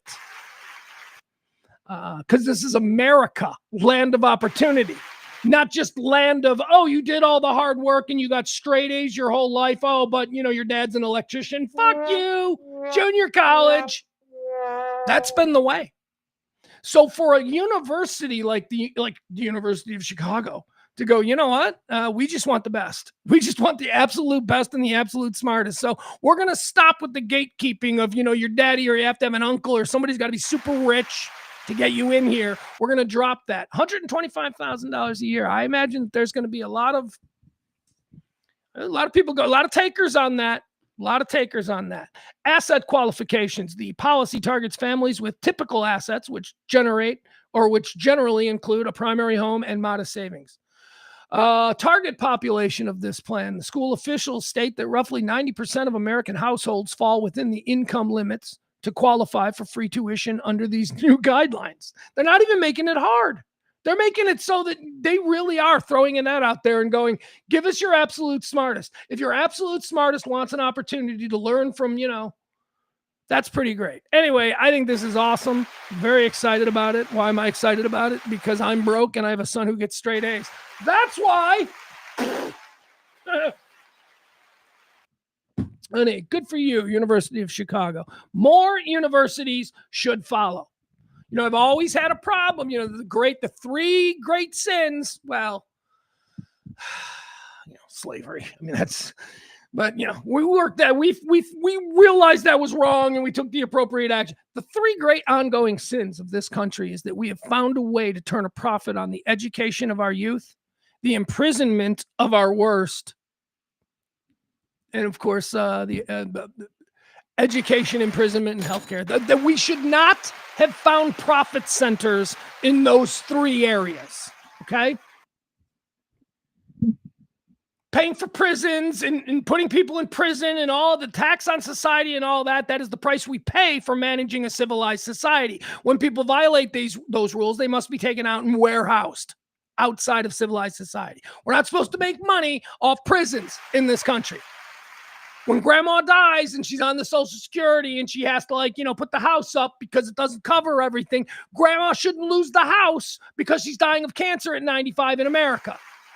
Okay, we shouldn't be making a profit off of people dying. And we also shouldn't be making a profit off of teaching kids what they need to know to be competitive in the world at the next level. No other country does that. When I talk about the corruption of American capitalism, when I try to tell you that I am a capitalist and I do believe in, the idea and the implementation and then the success, that's a great thing. We can do that here. But American capitalism has become a bastardization of that which seeks to exploit at all costs as long as profit is at the end of the day. American capitalism over the past 50, 60 years has truly taken a big dump on what capitalism is. The aspirational nature of what a capitalist society can offer its citizenry has been completely perverted by the United States. Hi, guys. Sorry. And I'm not even a Bernie guy. I think Bernie's too far. But I don't think it's unreasonable to look at these guys. So don't get me going on Wall Street. Don't get me going on bankers. Don't get me going on home lenders. All right. So thank you, University. The University of Chicago is making it more affordable for people. Let's see. What else do we have here? How about... Oh, all right. Let's do this. This is a fun way to end here on this Friday. By the game, bark one more time. Thank you to our executive producer of today's show. Today's show is brought to us by the Great H. Thank you so much, the Great H. If you want to be Monday's executive producer, please drop a little something here as we sputter to a halt this month's pledge week. Drop a little something if you can. If not, fine. I hate being that guy. So Amazon Prime is in the James Bond game now, right? So is James Bond going to be an Amazon Prime series? I think it probably will. I think it'll probably be a series of Amazon-produced feature films, and then maybe a series. Anyway, Amazon Prime has taken over chief control of the whole James Bond brand. And I'm not a James Bond guy, which, I've said many times. I think the whole concept of James Bond is cool and all that. But I've never been a fan of the movies. I don't know. I like Sean Connery, but I don't like Sean Connery Bond movies. They seem kind of weird and 60s and silly. Roger Moore, I guess, would be the closest thing to my Bond because he's the one that I've seen the most of. Because when I was a kid, ABC every couple of weeks would show a Bond movie on Sunday night, and I'd sit there and I'd watch it, and I'd go, yeah, I'm not really into it. Moonraker, I like that one. I remember that one. That was on the moon. They had the guy with the teeth. I thought that was cool. But Bond never took me. And then when I was, I don't know, a teenager, I heard a bunch of guys were talking. I heard some guy say something. I went, oh, that's interesting. And he said that Jack Ryan is the American Bond. You know, Jack Ryan of the Hunt for Red October and Clear and Present Danger and, all those movies. Patriot Games, I don't know, whatever. Harrison Ford made a whole bunch of movies where he played Jack Ryan. Now, who's playing Jack Ryan now? Jim from The Office, right? Boy, that's Buff Jim. Buff Jim from The Office is now Jack Ryan. Anyway, I like Jack Ryan. I like the American version of the American super spy, or as Jack Ryan portrays it, more of an intelligence analyst. Strategic and all that. I like that. I like that better than the car that drops the oil. I always felt that the James Bond stuff was a little bit silly. So I'm not the greatest expert here in the world of James Bond, but it is coming back. Daniel Craig is no longer going to be portraying James Bond. I mean, he's like 65, right? I mean, how old is James Bond? So the question is, they're going younger, huh? Amazon is going to reboot the whole James Bond situation. They're looking to go younger. And I don't know, maybe this doesn't matter to me, but I have no idea who any of these people are. Here are the leading candidates, okay? Some guy by the name of Callum Turner, all right? Callum Turner, he says he's in the Masters of Air. He's the star of the Masters of Air. He sits at the top of the betting markets. Rumors spiked following reports that he has been in a loose discussions with his partner, pop star Dua Lipa. Could be in line for the theme song. He's with Dua Lipa? That's pretty good. I know her. All right, let's look at him. Callum Turner. Let's see what he looks like. This is the odds-on favorite to be the new Bond. Callum Turner. I need to see what he looks like because I got a little picture here and I don't know who this guy is. All right, again, remember, James Bond traditionally has always been a guy like 40, right? That's how Sean Connery was him. That's how Roger Moore was him. When Daniel Craig took it over, he was around 40. So it looks like they're trying to get younger. All right, here you go. This is the odds-on betting favorite. This guy gets Dua Lipa. Well, of course he does. He's handsome. He just looks young. Dua Lipa should be with George Clooney. That's who Dua Lipa should be with, not somebody who looks like, he's your waiter. All right, I don't know. This is the odds-on favorite to be the new James Bond for Amazon. Okay, fine. Oh, and by the way, what about an American? Can't be an American. It's got to be a British guy. There's no reason it can't be a black guy, right? We're past that. Let's see. Who else do we have here? Callum Turner is the first guy. The second guy is, this guy's famous. But again, I don't know why this guy's famous. I haven't seen, I don't know if he's in movies. Hold on. There you go. All right. Doesn't he do something? He does some show that I don't watch. Is he on that HBO show with Sydney Sweeney? Maybe that's it. Of course, I'm talking about Jacob Elordi, who's a big name. His name is everywhere. I mean, I don't know if he's actually a good actor or anything because I don't think I've ever seen him in anything. But Jacob Elordi here, he is number 2. Callum Turner is number 1. And this guy right here, Jacob Elordi, number 2 in the contest to be the new James Bond. What's his deal? What's up with Jacob Elordi? Let's say. Has he been in anything? I don't even know. All right, forget about it. Never mind. There you go. That's number 2.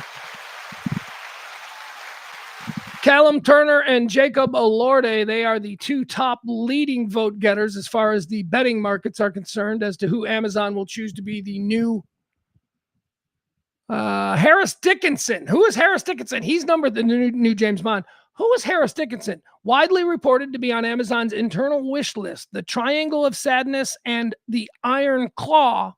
That's the movie about the Van Eriks, right? All right.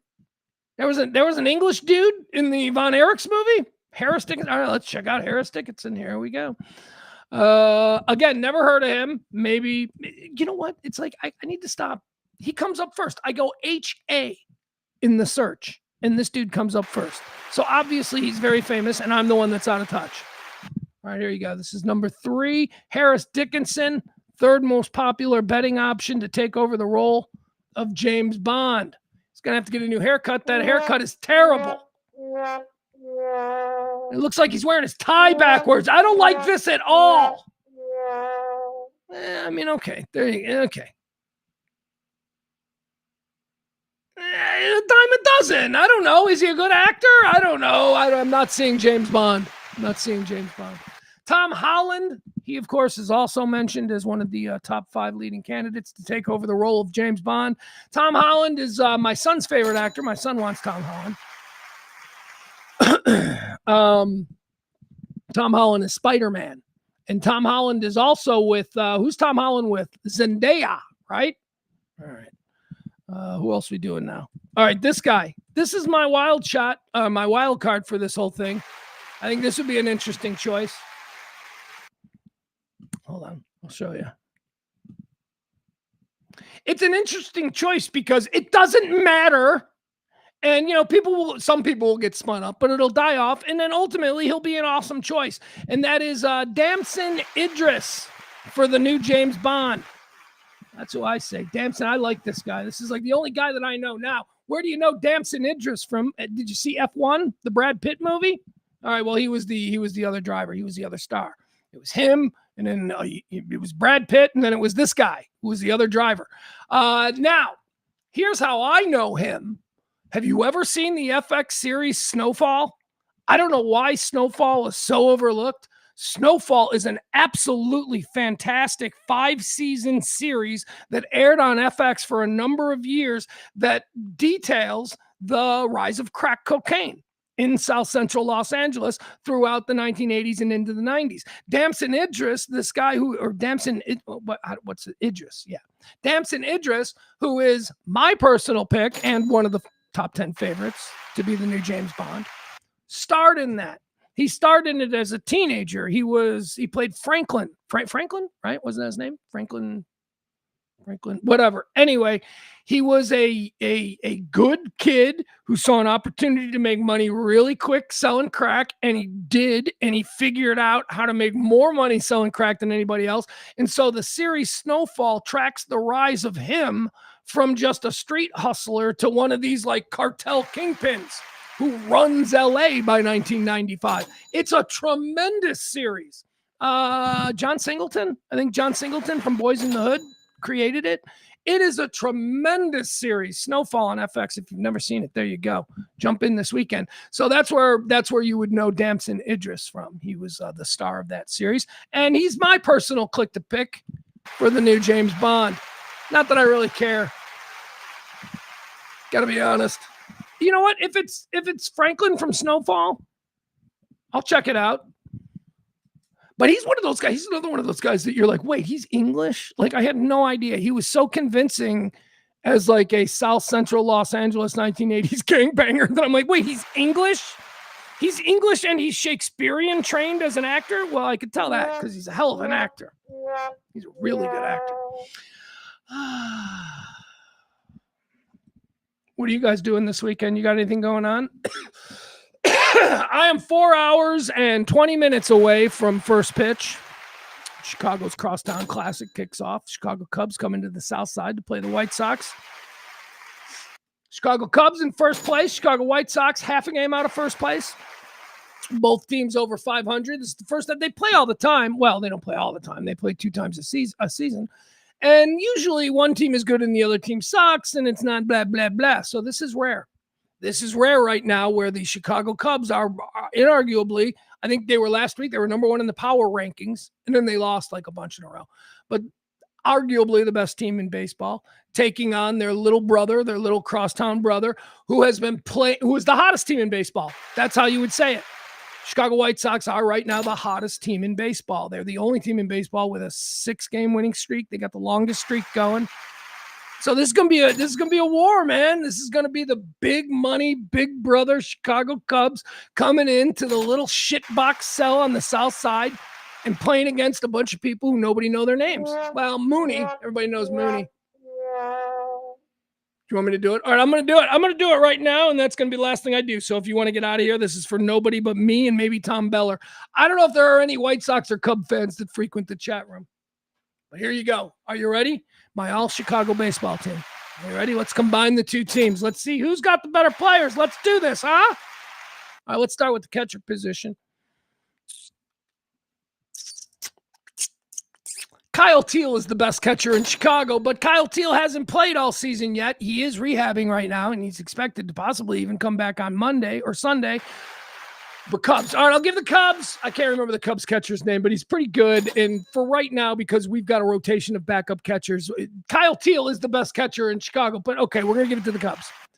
Cubs get catcher. First base, you out of your mind? Mooney. It's Munetaka Murakami. In fact, with the exception of Nico Horner, the entire infield is the Chicago White Sox. Third base is Nico Horner. Shortstop is Colston Montgomery. Second base is going to go. No, third base is Vargas. White Sox. Second base is going to be Montgomery White Sox. Or shortstop is going to be Montgomery White Sox. Second base is going to be Horner Cubs. First base, Mooney Murakami. Outfield, all Cubs. All Cubs. That's all we're doing out there. Just Cubs defense. Cubs outfield is really good. Cubs outfield is really good. So all Cubs outfield, all White Sox infield except for Horner at second. We'll give the Cubs the catcher because Kyle Teal isn't back yet. Starting pitcher, that's Davis Martin. The best pitcher in Chicago is a Chicago White Sox pitcher, Davis Martin. There you go. That's my all Chicago team. I don't know how that shook out numbers-wise. So we got three Cubs. The outfield is the Cubs. 3 Cubs. Catcher is 4. And Nico is 5. All right, 5 of the 9. There you go. I guess 5 of the 9 right now. Well, it should be. You know, it's really probably pissing off Cub fans. Any Cub fan hearing this is you're like, what do you mean Vargas over Bregman? Yeah, that's right. You paid through the ass for Bregman. And there is no way he's as good as Miguel Vargas is. Not right now. Not the last 3 weeks. Miguel Vargas is like on an MVP pace. He is. And nobody knows his name because everybody's busy memorizing the Cubs' names. Yeah, a bit of a chip on my shoulder as a Southside White Sox fan, but screw it. Let's go. Let's sweep them. Or here's what I'm going to say. Let's just not get swept. Let's just not get swept. Let's win one. That's all. We White Sox fans just want to win one. All right, distractions. We started out the show talking about distractions, things that we need to dial into so that we can get by the bullshit that life presents us. I hope this show has been that for you for the last couple of hours. All right, once again, thank you to the Great H for today's show, the executive producer. Thank you to all of you who helped out with Pledge Week. You can still help out. Drop a little something there in either the Cash App or the Venmo. Be greatly appreciated. All right, we're out. We're done. Have a good weekend. We'll get back here on Monday, okay? All right. Very good. Very good.